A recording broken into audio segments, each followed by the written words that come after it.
पैदा होता है। आपको मालूम होना चाहिए हजरत सय्यदुना गौसुल आज़म दस्तगीर रज़ी अल्लाह तआला अन्हु को इल्म दीन हासिल करने के लिए बगदाद की तरफ जिस जात ने, जिस शख्सियत ने अपने सीने अक़दस पर पत्थर रखकर भेजा था, उस जात का नाम कुछ और नहीं हजरत फातिमा है। वो कौन है? हजरत गौसे आज़म की वालिदा माजिदा है, आपकी वालिदा मोहतरमा है। मेरे प्यारे दोस्तों, हजरत गौसे आज़म की माँ ने अपनी मोहब्बतों को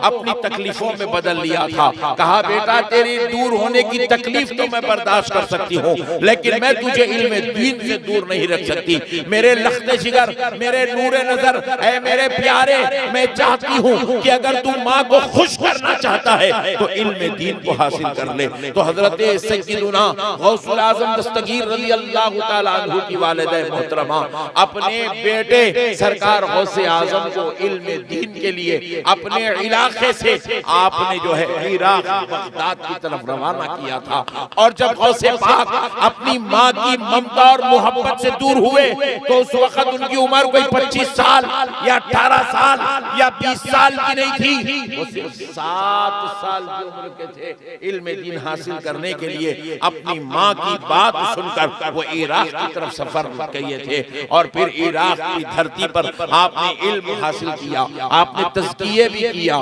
मुजाहिदे भी किया, रियाजत भी किया। तो न सिर्फ आप वलियों के सरदार हुए, विलायत का ताज पहने, बल्कि हजरत गौसे आज़म की माँ की कुर्बानी ने गौसे आज़म को इतना बड़ा आलिम, इतना बड़ा आलिम, इतना बड़ा आलिम बनाया कि एक आयत सरकार गौसे आज़म के सामने पेश कर दी जाती थी तो सरकार गौसे आज़म एक एक आयत की 40-40 तफसीरें बयान किया करते थे। आपके दौर में आपके मद्दे मकाबिल का कोई आलिम नहीं था। इतने बड़े आलिम का नाम सरकार सय्यदुना गौसुल आज़म दस्तगीर रज़ी अल्लाह तआला। मेरे प्यारे दोस्तों, औलाद उसी वक्त सरफराज होती है जब माएँ अपनी दीन की दीनदार होती है, जब माएँ मुत्तकी होती है, जब माओं के दिल में दीन से मोहब्बत होती है, जब माओं को दीन से लगाव और ताल्लुक होता है, जब माओं का ताल्लुक कुरान और हदीस से होता है, तो फिर बेटा गौसुल आज़म दस्तगीर जैसा होता है, बेटा महबूब इलाही जैसा होता है। कौन है महबूब इलाही? हजरत सय्यदुना निज़ामुद्दीन औलिया महबूब इलाही जो दिल्ली की धरती पर आराम फरमा रहे हैं। आज भी सारा हिंदुस्तान जिसके ऊपर नाज करता है, जिसके सुपुर्द हवाले किया गया है, वही हजरत निजामुद्दीन औलिया महबूब इलाही।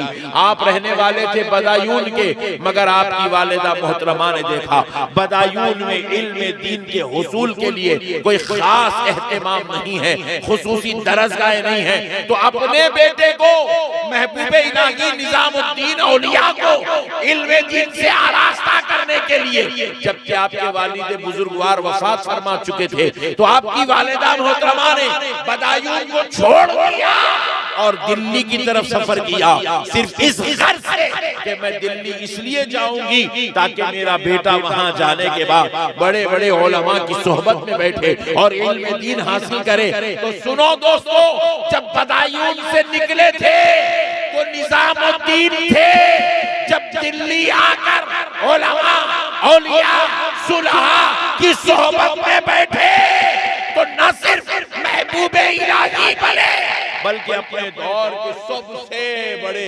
अल्लामा हजरत निजामुद्दीन औलिया हो गए थे। ये माओं की कुर्बानी होती है, औलाद सरफराज होती है।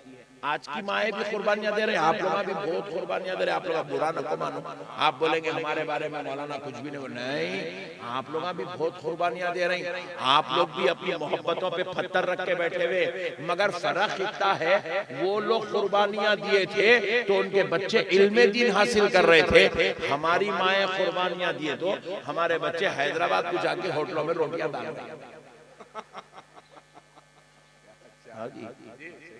हमारे बच्चे मुंबई को जाके होटलों में काम कर रहे हैं, हमारे बच्चे बेंगलुरु को जाके। मैं जितने मुसलमान रेस्टोरेंट में खाने को जाता हूँ, आप यकीन मानो हर रेस्टोरेंट में खाना बाद में खाता हूँ, हाथा पहले चुमाता हूँ। आते की बेटा अरे हजरत मैं बोला तू कहां से आया रे भाई? ओडिशा से। ए लोगों, पूरा ओडिशा खाली होटल लाइन में है। ये बच्चा जब माँ से दूर, बाप से दूर जाके महीने को 15,000, 18,000, 20,000 कमा सकता, तो फिर यही बच्चा माँ बाप से दूर अगर होकर किसी बेहतरीन दर्जा में जाके इल्म दीन हासिल क्यों नहीं कर सकता? बोलो ना जी, सही बोल रहा हूं गलत? हमारे पास जज्बा नहीं है इल्म दीन से। मैं कोई ताल्लुक नहीं। मौलाना आना आएगा, तकरीर करना, चलो नजराना बोलो, मौलाना कितना हो रहा बोलो, आपका नजराना बोलो, नजराना कितना होना जी आपको बोलो, खरीद लेंगे हम, आप लोग खरीद लेंगे। मौलवियों को खरीदते उड़ीसा में। हाँ, मजाक नहीं, नात खाओं को खरीदते उड़ीसा में, और वो कहीं नहीं बिका दुनिया में, नहीं यहाँ के बिक जाता। हाँ भाई, सही बोल रहा हूँ मैं आपको। कंपटीशन पे खरीदते। तुम लोग 25 दे के बुलाए, मैं 40 दे के बुलाए। 40 दे के बुलाए, 50 है। एंटरटेनमेंट भाई, मौलाना लोगों को हम जो है नचाने के लिए बुला रहे हैं, नातखाओं को जो है गंवाने के लिए। एक गवैया होना, एक नाचने वाला, उसके बाद पब्लिक एंटरटेनमेंट। शर्तिया तौर पे बुला रहे हैं। दीन से हमें लगाव खत्म हो गया, क्योंकि हमारी माओं के अंदर से दीन का जज्बा खत्म हो गया, मोहब्बतें खत्म हो गई। आज पूरे उड़ीसा के बच्चे, परसों एक होटल में गया, पूरी होटल की होटल आ गई मुलाकात करने के लिए, हैदराबाद में टोली चौकी के एरिया। एक साहब ने मुझे, आप माशाल्लाह साहब, वो जो आप खा रहे हैं ना मैच बना है साहब, अच्छा कब से आप यहाँ? 30 साल से। आप कब से? 12 साल से। आप कब से? 18 साल। आप कब से? 10 साल से। आप कब से? 8 साल से। बस जिंदगी पूरे खत्म हो जा रहे। मगर फिर पलट के देखेंगे कितने कमा रहे बेटे आप? 15,000, 20,000, 25,000, 30,000, इतने कीजिए बस। मेरे प्यारे दोस्तों, मैं पूछा आप एजुकेशन के मामले में हम जीरो हैं, हमको पढ़ना नहीं आता, हमको पढ़ना नहीं आता। पढ़ना, इंग्लिश पढ़े बेटे आप? नहीं पढ़े। उड़िया भी पढ़े? दीन की तालीम पढ़े बेटे आप? कैसी बात करें मौलाना, दीन भी कोई पढ़ने की चीज है? ये हाल है। आप बुरा न करो, बुरा मान रहे, बोलो बुरा मान रहे, मानो जी बुरा। बुरा तो भी माने तो कल से तो भी कम से कम पढ़ने को जाते होंगे। एक बच्चे को भी हमारे पास दीनी मसाइल से वाकिफियत नहीं। माए बहनें जिंदगियां गुजार दी, पूरी जिंदगियां गुजर गई, कोई फिक़ही मसाइल से ताल्लुक नहीं, कोई हदीसों कुरान की तालीमात से ताल्लुक नहीं। मेरे प्यारे बुजुर्ग और दोस्तों बताओ, फिर उसके बाद अब शब बारात कल गुजरी, पूरे मस्जिदों में रो रो के मौलाना साहब दुआ कर रहे हैं, ए अल्लाह जन्नत दे दे।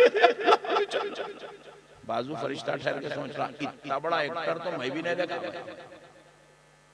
जब दीन की तालीम हासिल करने की बात आई तो पट्ठा मदरसे को जाने तैयार नहीं, कुरान की हदीस सीखना है दीन मदरसे को जाने तैयार नहीं, अल नमाज की बात आई तो नमाज पढ़ने तैयार नहीं, ज़कात सदक़ात की बात आई तो वो अमल करने तैयार नहीं। शबे बारात आते कि जन्नत दे दे, तो जन्नत क्या चोरों के वास्ते बना के रखे? जन्नत क्या बेअमल लोगों के वास्ते बना के रखे?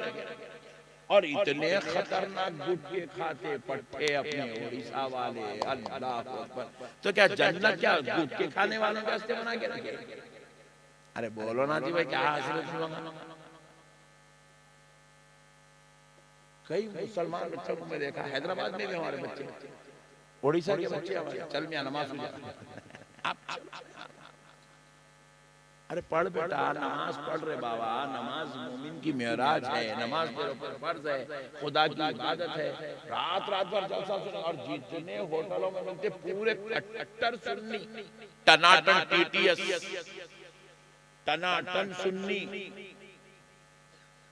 मगर पट्टे दीन से बहुत दूर।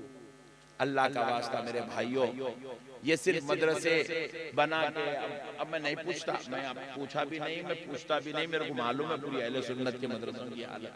पूछ के क्या है, अपने आप को तकलीफ दे लेना है। मदरसा तो है हमारा, कितने बच्चे हैं भाई? कमेटी वालों से मैं पूछा ही नहीं, किसी से भी नहीं पूछा, मगर मेरे को मालूम है कितने बच्चे भाई? 25 बच्चे। आपके मदरसे कितने बच्चे? 12। आपके मदरसे में कितने बच्चे मौलाना? 18 बच्चे। आपके बच्चे कितने? 40 बच्चे। और प्यारे दोस्तों, अब दीन का जज्बा हमारे अंदर अगर खत्म हो जाए तो फिर बताओ हम किस बात के मुसलमान कहलाएंगे? क्योंकि हमें ईमान पर रखने वाली चीज का नाम इल्म। इल्म ही है जो हमारे ईमान को बचाने वाला है, इल्म ही है जो हमें ईमान को मजबूत बनाने वाला है, इल्म ही है जो हमें परवान चढ़ाने वाला है, इल्म ही है जो हमें अच्छी और बुरे की तमीज कराने वाला है, इल्म ही है जो हमें अखलाक वाला बनाकर बद अखलाकियों से रोकने वाला है, इल्म ही है जो हमें खुदा का महबूब व मुखर्रिब बनाने वाला है, इल्म ही है जो कुरान और हदीस समझने में हमारी मदद करने वाला है, इल्म ही है जो हमें नमाज, रोजा, ज़कात, हज के हर मसले से वाकिफ कराकर हर गलती से बचाने वाला है, इल्म ही है जो माँ बाप का अदब भी करवाता है, बुजुर्गों का एहतराम कराता है, उलमा की ताज़ीम कराता है, पीरों का बारगाह में बिठाता है, सानू अदब तय करवाता है। अरे ये इल्म ही है जो शैतान के शर से बचाता भी है, दोज़ख से रुकाता भी है, महशर के अज़ाब से बचाता है, खबर के अज़ाब से बचाता है। अरे ये इल्म ही